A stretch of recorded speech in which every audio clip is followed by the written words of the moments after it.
Hi, I'm Dorian. Before I continue, please like and subscribe.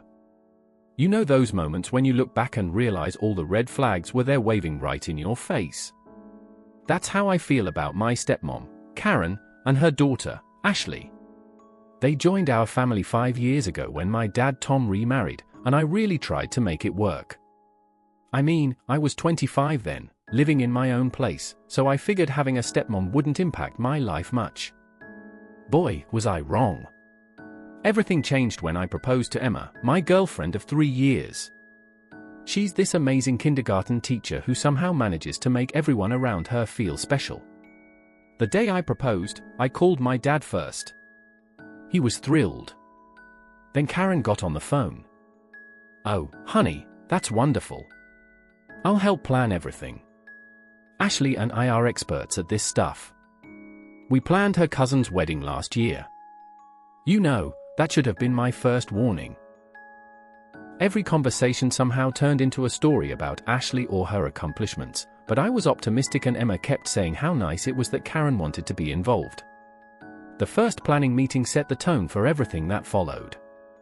Karen and Ashley showed up an hour late because Ashley had a hair emergency. They spent 20 minutes talking about Ashley's new job in PR, then another 15 minutes showing Emma photos of wedding dresses that would be perfect for Ashley's future wedding. "These venues are all a bit simple," Karen said, flipping through Emma's carefully researched options. "When Ashley gets married, we're thinking the Grand Plaza Hotel. They have a 2-year waiting list." Every time we tried to make decisions, Karen had an excuse for why she couldn't help that day. "Ashley's having a rough time at work. Ashley needs me for emotional support. Ashley and I have our monthly mother-daughter spa day." It was always about Ashley. Emma tried to stay positive, but I could see it wearing on her. The final straw came during the menu tasting. Karen and Ashley were supposed to join us, but they cancelled last minute because Ashley got a surprise invite to a networking event. Later that night, we saw their Instagram posts from a wine tasting. "Maybe we should just plan everything ourselves," Emma suggested that night, trying to hide her disappointment. "Your stepmom and Ashley seem really busy." I agreed, but Karen threw a fit when she found out we'd chosen the cake without her. "I promised Ashley we'd do this together. How could you exclude her? She's your sister now. The wedding is in 2 days." Karen keeps promising she'll be there to help with the final preparations, but her recent texts have all been about how stressed Ashley is about being a bridesmaid. Emma's trying to stay optimistic, but I've got this knot in my stomach. Something tells me Karen's got one more dramatic act up her sleeve. My best friend Marcus thinks I'm paranoid. What's the worst that could happen? He asked yesterday while we picked up our tuxes. It's not like they'd skip your wedding. I hope he's right, but with Karen and Ashley, you never know what's coming next. The morning of my wedding started with chaos. Emma and her bridesmaids were getting ready at the venue while Marcus helped me coordinate last-minute deliveries. I kept checking my phone, waiting for Karen and Ashley to arrive. They were supposed to help with the flower arrangements and guest coordination. Still nothing from the dynamic duo. Marcus grabbed another box of decorations from his car. Radio silent since last night. I checked my watch again. 3 hours until the ceremony. That's when Dad called. His voice was tight, controlled. "Son, I need to tell you something. Karen's not answering my calls. I just checked our credit card statements. There's a charge from the Royal Lotus Spa this morning." My stomach dropped. The luxury spa across town. I'm on my way there now. 10 minutes later, my phone buzzed. A text from Karen. "Dorian, I know you'll try to make this about you, but Ashley has been under tremendous stress lately.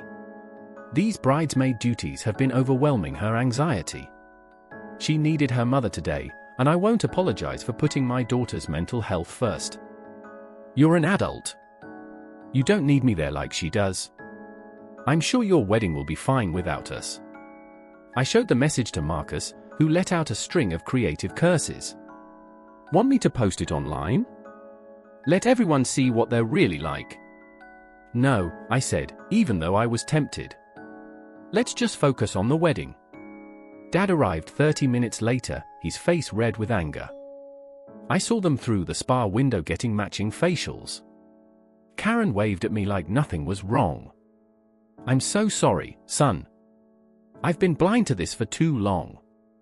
The ceremony was starting in an hour and guests were arriving. Someone had to explain why 2 members of the wedding party were missing. Dad stepped up. Let me handle the questions, he said, straightening his tie. You focus on Emma and your big day. Emma was gorgeous in her dress, but I could see the hurt in her eyes when I told her. I knew something like this might happen, she whispered. But I didn't think they'd actually. Hey, I took her hands in mine. We've got everyone we really need right here. The ceremony was beautiful, even with the obvious gaps where Karen and Ashley should have been. Our guests rallied around us, rearranging the processional, shifting seats to hide the empty spaces. But the tension was there, especially when Dad gave his speech at the reception. To my son and new daughter, he said, his voice cracking slightly. You've shown me what real family loyalty looks like. I promise to do better at recognizing it myself. Later that night, Ashley posted a spa selfie with Karen. Both of them in fluffy robes with cucumber slices on their eyes. The caption read, "Sometimes you just need a mental health day with your best friend." Marcus had to physically take my phone away to stop me from commenting, but he couldn't stop me from taking screenshots. Something told me those would come in handy later. 3 days after the wedding, while Emma and I were honeymooning in Hawaii, Karen launched her campaign to rewrite history. Her first move was a lengthy Facebook post about the struggles of blended families and how sometimes a mother's duties require impossible choices. Your stepmom's playing the victim card hard, Marcus texted along with screenshots. But it's backfiring. Remember your cousin Rachel who works at that PR firm? She just dropped some interesting tea in the family group chat. Dad was finally seeing the whole picture. He called me in Hawaii, his voice heavy. I found Karen's diary while cleaning the study. She's been planning to sabotage your wedding for months. There are entries about making Emma feel inadequate, about staging emergencies during planning sessions. She even wrote about how Ashley's anxiety would make the perfect excuse to skip the ceremony. The worst part, he continued, she wrote about how this would help Ashley's chances with your cousin James. Apparently, she thinks if your side of the family sees less of you, they'll spend more time with Ashley. The family group chat exploded. Aunt Susan, who'd always defended Karen, shared years of manipulative texts. Uncle Mike revealed how Karen had tried to get his daughter's graduation party moved to accommodate Ashley's schedule. Each story exposed another layer of their schemes. Even Karen's best friend, Linda, jumped ship after Ashley posted more spa photos with captions like, "Sometimes toxic family members disguised their drama as special occasions." Did they really think no one would notice the appointment dates on the spa robes in their photos? Emma's sister pointed out the timestamps proved they'd planned this weeks ago. Dad was done. I could hear it in his voice during our daily calls. "I've been such a fool," he said one evening. "Remember when you didn't get promoted last year? Karen suggested I not help with your mortgage payment because it would be enabling dependency. Meanwhile, she and Ashley were using my credit card for weekly spa trips." The final straw came when Karen tried to crash our post-honeymoon dinner at Dad's house. She burst in with crocodile tears, waving printouts of cruel comments people had made about her online. That's when Dad showed her what he'd found. Years of evidence, all documented in her own words. "I want a divorce," he said calmly. "And I want you and Ashley out of my house by the end of the month." Karen's mask cracked. "You can't throw us out." What about Ashley's anxiety, her social media career? This house is perfect for her influencer photos. "Should have thought about that before you chose a spa day over your stepson's wedding," Dad replied, showing her to the door.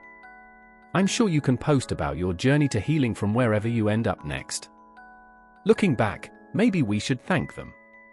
Their dramatic exit showed everyone exactly who they were.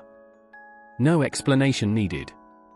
It's amazing how quickly a carefully crafted image can crumble.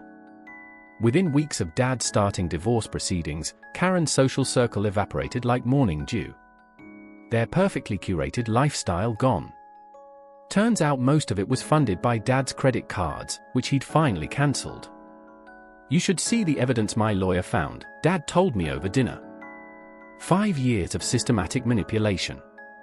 She even had a spreadsheet tracking which family members were useful to Ashley's social climbing. Ashley's workplace karma hit particularly hard. Remember her PR job? Apparently, skipping your stepbrother's wedding for a spa day, then bragging about it online, doesn't align with their company values, especially when your role involves managing client relationships. She had the nerve to list me as a reference for her new job applications.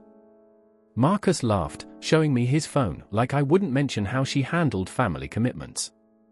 The community Karen had worked so hard to impress turned their backs swiftly. Her country club friends, her charity committee positions, her book club, all dried up. Those carefully orchestrated Instagram posts about choosing peace switched to vague quotes about surviving betrayal. The irony wasn't lost on anyone. Emma's mom dealt the final social blow. As head of the local garden society, Karen's last remaining social foothold, she called a special meeting. "I heard the most interesting story about our dear Karen today," she announced to the group. "Something about pre-booked spa appointments and abandoned stepchildren. Shall we discuss the values our organization represents?" Karen and Ashley retreated to a small apartment across town. Their last-ditch effort to save face a tearful Instagram live session about narcissistic family members and breaking toxic cycles. The comment section was brutal, filled with screenshots of their spa day posts and wedding photos showing the gaps where they should have been. "Dad's doing great now. He sold the big house, the one Karen insisted they needed for Ashley's social media background, and bought a cozy cottage near us. Every Sunday, we have family dinner there. Real family, the kind that shows up. Last week, we got an envelope from Karen's lawyer. Some attempt at negotiating a better divorce settlement. Inside was a letter claiming she deserved more because she'd sacrificed so much for this family. Dad didn't even open it. Instead, he used the envelope to prop up a new family photo on his mantle. It's from Emma's birthday celebration. Everyone laughing, genuine smiles, no perfectly posed Instagram shots, just real people who choose to be there. You know what I learned from all this?" Dad said, adjusting the frame. "Sometimes the family you choose is more important than the family you marry into. And sometimes losing toxic people is the best gift they can give you." Emma squeezed my hand as we looked at the photo. "Think they learned anything from all this?" "Probably not." I smiled. "But we sure did. And hey, at least our wedding story is unique." Marcus raised his glass. "To Karen and Ashley, thanks for showing us exactly who you were. We couldn't have built a stronger family without your help. What would you have done if you discovered your stepmother had been secretly planning to sabotage your wedding for months just to boost her own daughter's social standing? Would you have exposed her diary entries and manipulative messages publicly or handled it privately like Dorian did? Share your thoughts in the comments. I'd love to hear your perspective on dealing with toxic family members who try to ruin major life events. Have you ever experienced something similar? And if you enjoyed this story of karmic justice and family bonds, hit that like button and subscribe to catch more stories just like this.